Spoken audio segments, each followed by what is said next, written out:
Money is not food. Money is not energy. Money is not housing. Money is not healthcare, okay? If we give everybody money, we have not increased the amount of actual resources and assets we have in our society, okay? So you don't make society richer by giving people money. You make society richer by creating and having more resources and assets. So if I give everybody more money, all that happens is the prices go up. But if I give you a bit of money and him a lot of money, then he gets richer and you get poorer because you have a bit more money, but the prices have gone up relative to both of your increases in money. So I think this is the thing I want, and the reason I'm hammering this down is because they did that in COVID and they got away with it. And to be honest, the Conservative government lucked out with the Ukraine war because that took the entire blame for the inflation, which in my opinion was caused by their massive increase in inequality. Money is not food. Money is not energy. Money is not housing. Money is not healthcare, okay? If we give everybody money, we have not increased the amount of actual resources and assets we have in our society, okay? So you don't make society richer by giving people money. You make society richer by creating and having more resources and assets. So, as you have heard from GaryEconomics, that money itself it's not wealth. Real wealth is made up of things like food, housing, energy, healthcare, education, infrastructure, technology, the goods, the basic goods and services that improve our human well being. That is wealth. So when the government created our distributed money, like during the COVID stimulus across the world, mostly the Western society, they were not really automatically creating more real goods and services. They weren't creating goods and services then. They were just changing the distribution of the claim to existing goods and services. So if you got a lot of money circulating within the economy or within the country, like giving people extra money,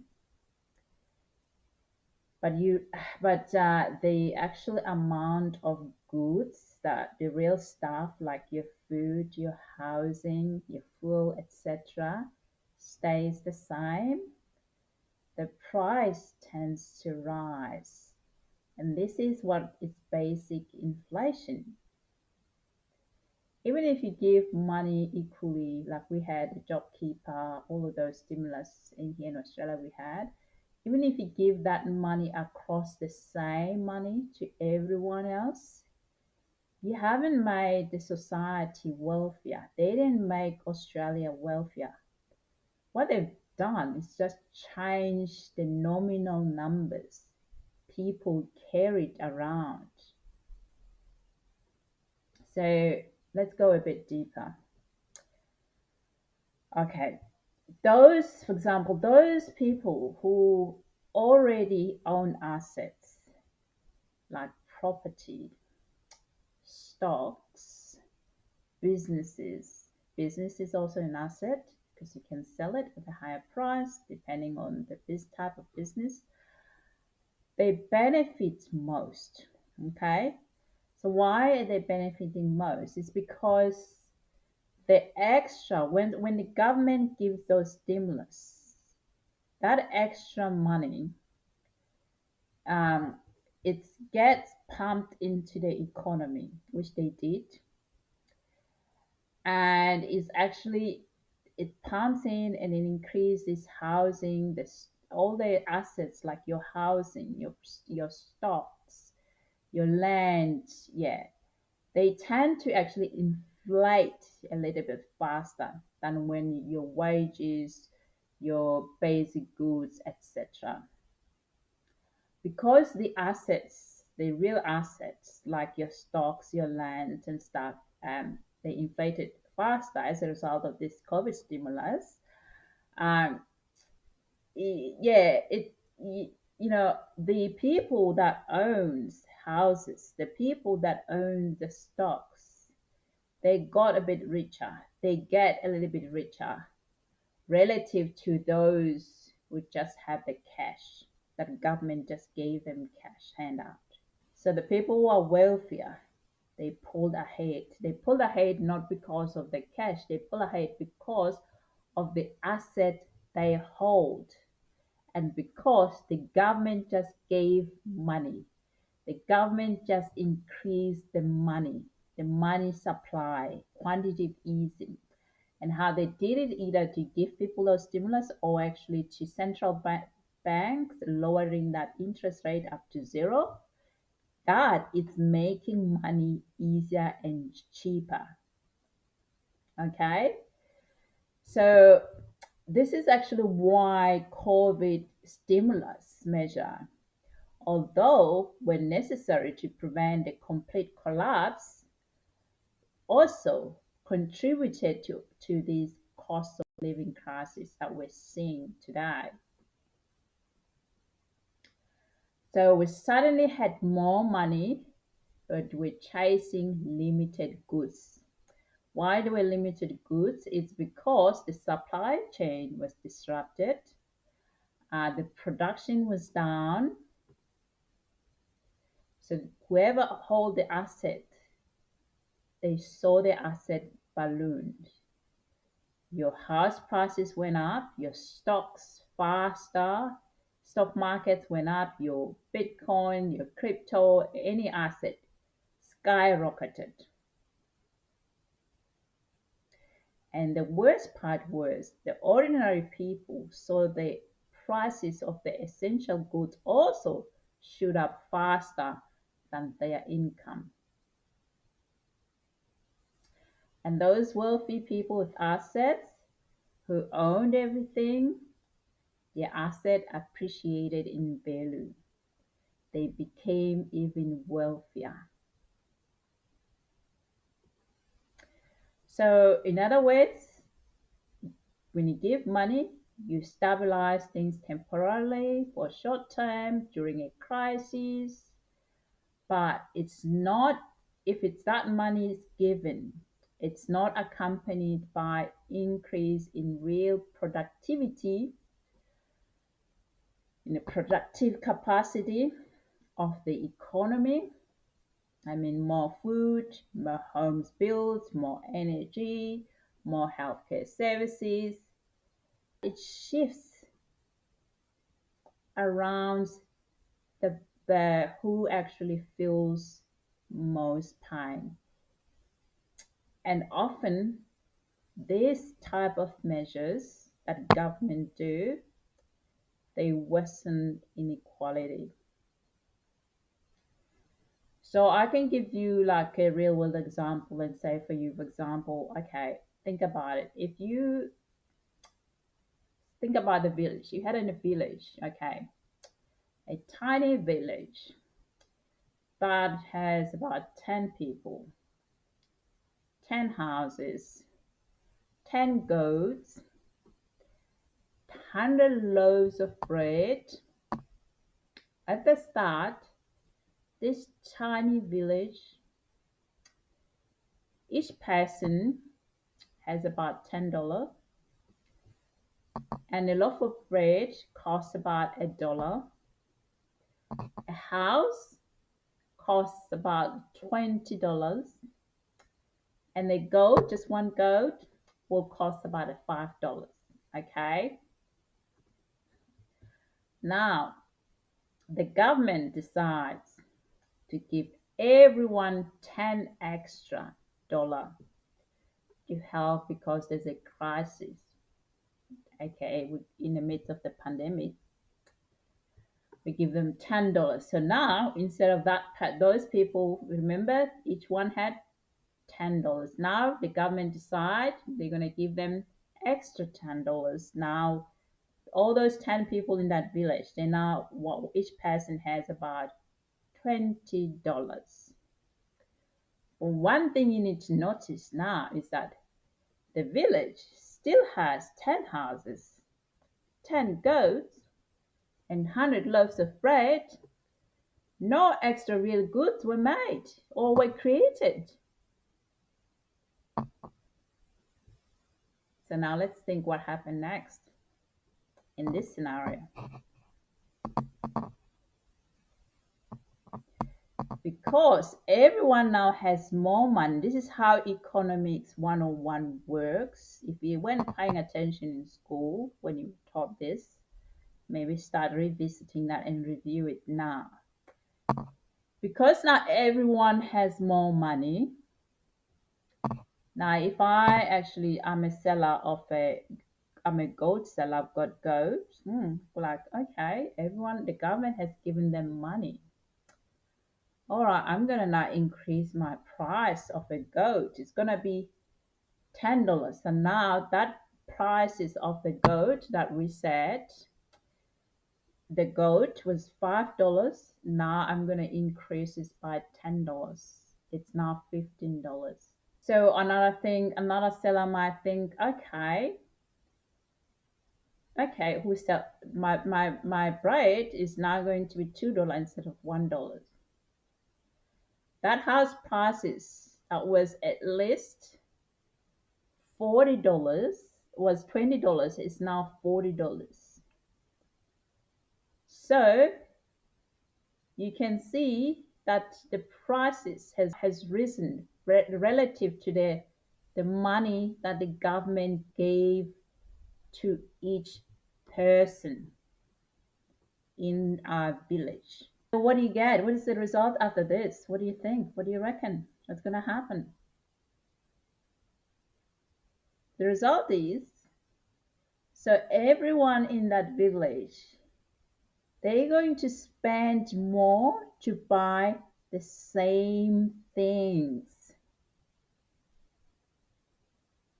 So those people who own goats, bread, businesses that have bread, or houses, which is an asset, now have goods worth more money. So those without assets, they're now struggling because the cash that the government gave them extra can now buy less goods.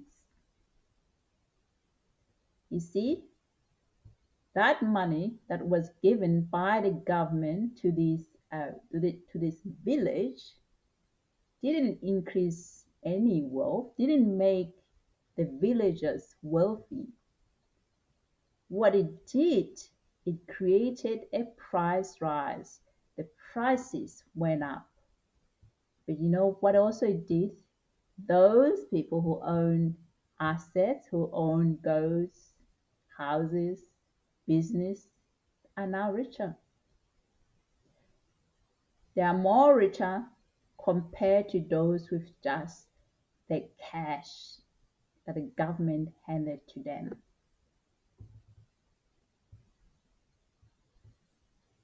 If we were to relate this to that COVID stimulus,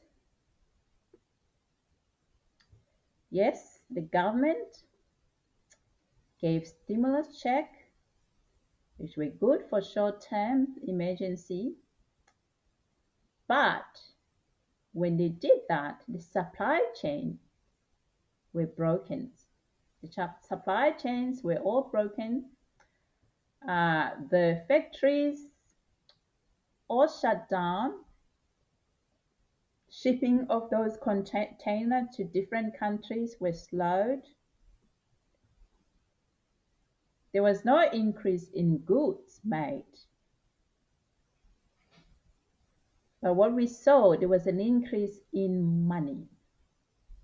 Increase in money through those stimulus check, increase in money to the central bank that lowered the interest rate up close to zero, nearly zero. That it's an increase in money in the economy.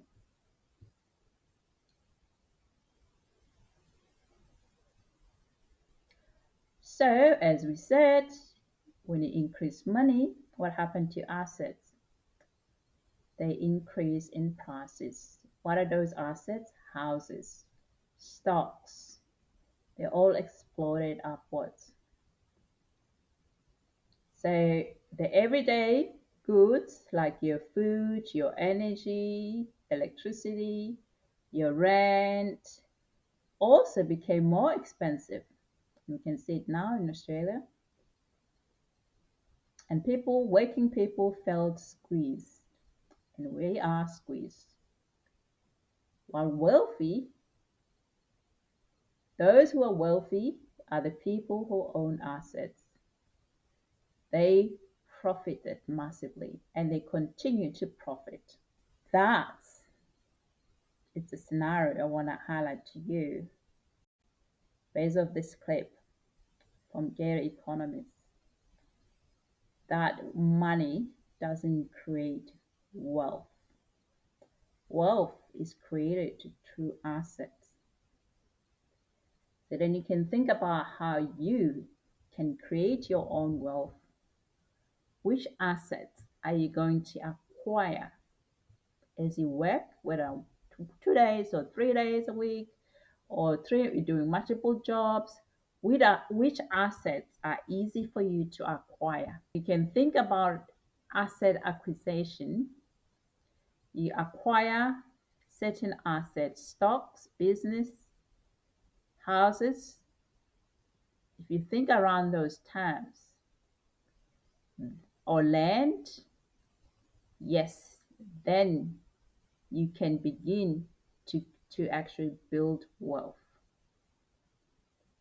Money given in the form of, you know, tax break or whatever, if that amount is not used to buy an asset, what it does to the economy, it actually inflates prices. So in terms of Australian housing prices, the crisis that we have here in Australia.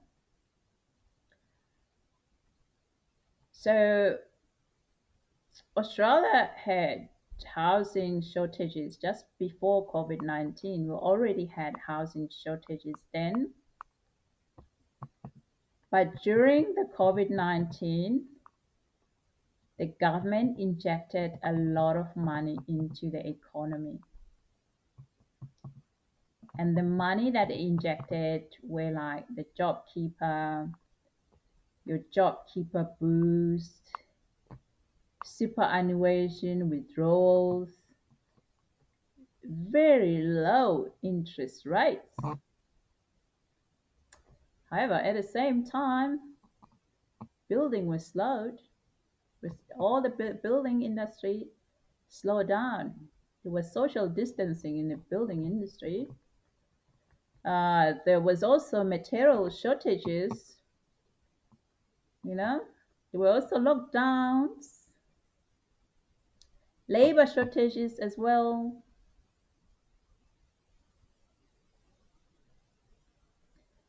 And what we had migration that was actually shut down briefly.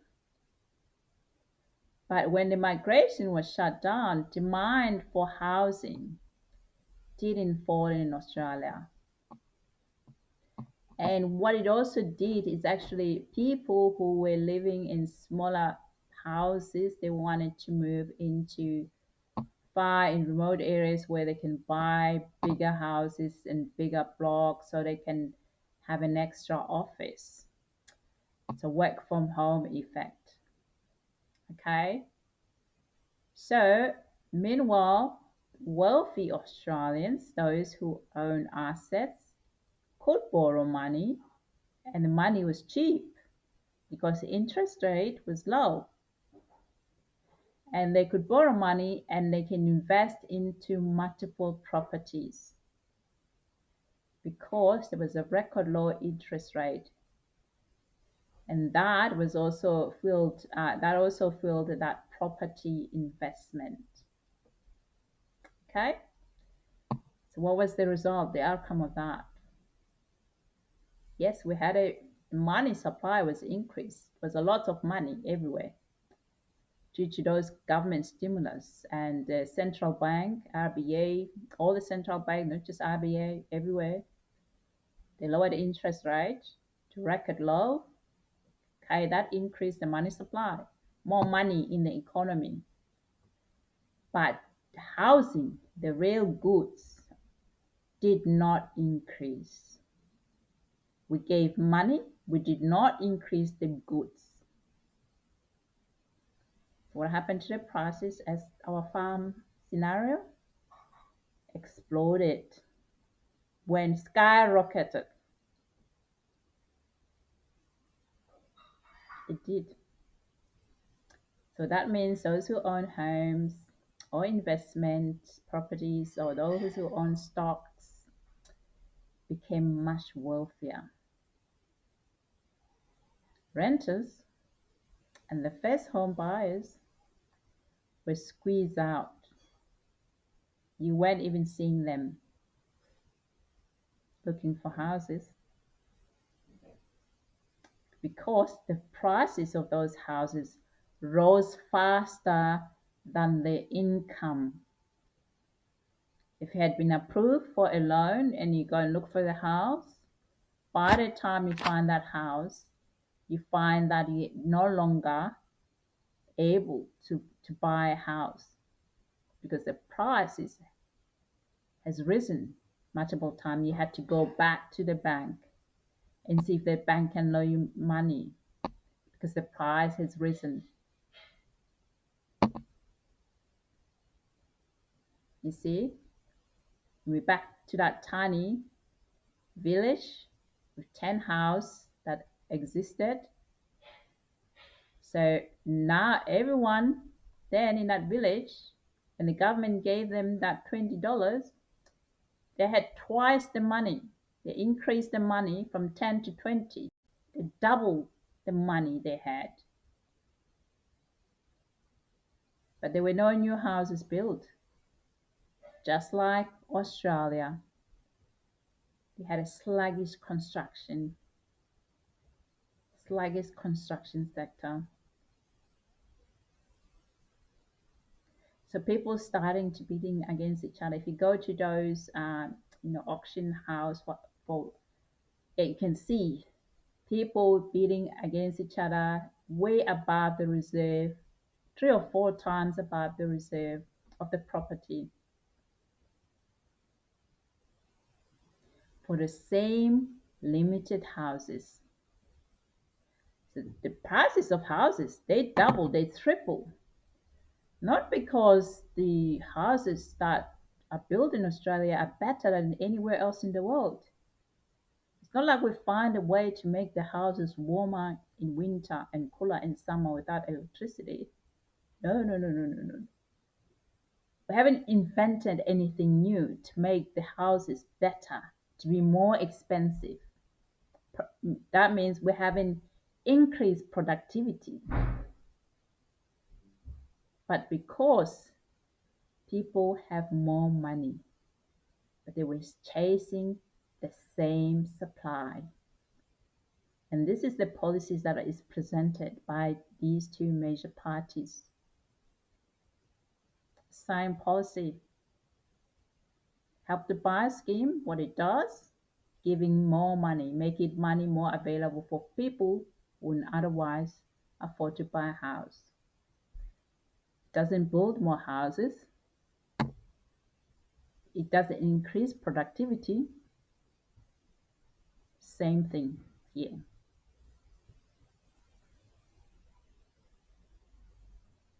And guess what? People who already own houses in the village, just like in the village, now have assets.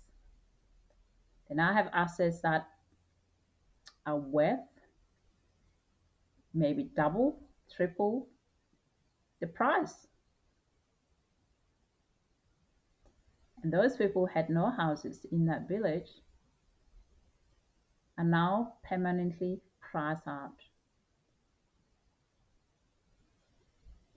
unless they take a bigger debt, unless they take these big mortgages.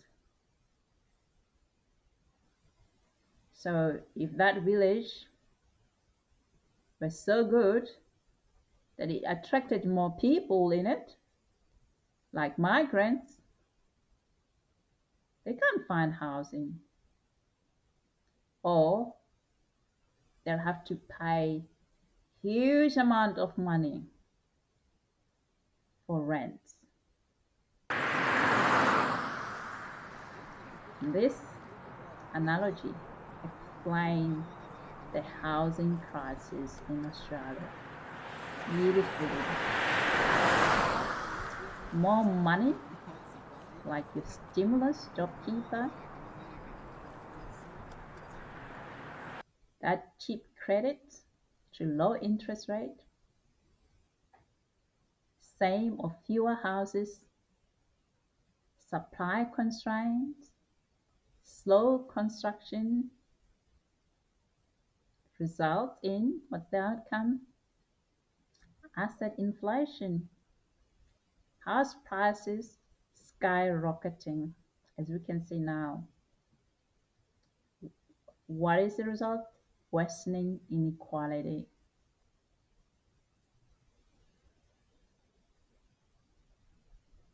Now, 2025, migration has restarted above the records, fast and bigger numbers. What happened to the supply? It hasn't caught up. You can see through the ABS data, it hasn't caught up. The supply hasn't caught up. Interest rates are higher now, but prices haven't fallen enough because supply is still too low. Renters are crushed. First home buyers are blocked, and homelessness is rising, especially amongst migrants without family support, because migrants have a high risk of being homeless because they don't have family support. Like I said before, they wouldn't have that social network. Yeah, they're the one that first would be homeless, and then you have the other Australians as well. So when we conclude this village scenario about money is not wealth, having money in your bank account, it doesn't mean that you're wealthy. Wealth is created through goods, through owning assets. This Australian housing crisis is a classic case of more money chasing fewer real goods. Assets owners, meaning property investors and people who own property investors, they win. Most of this is property investors because people always think that if their house has increased in values, they're wealthy, but that is not a true wealth. People who actually are wealthy are people who are property investors. And when the government do give all this money, we're chasing fewer goods. We're chasing fewer properties. That's why all the stuff they're talking about, the Liberal Party, Peter Dutton, and the Labour, the current Prime Minister, in terms of the property stuff, how they're going to incentivize people to buy properties. They're not going to make the property affordable. They are going to increase the property because they're making money easier for people to access money through Help to Buy scheme, meaning the government co-own part of your property, and which has its own risk as well.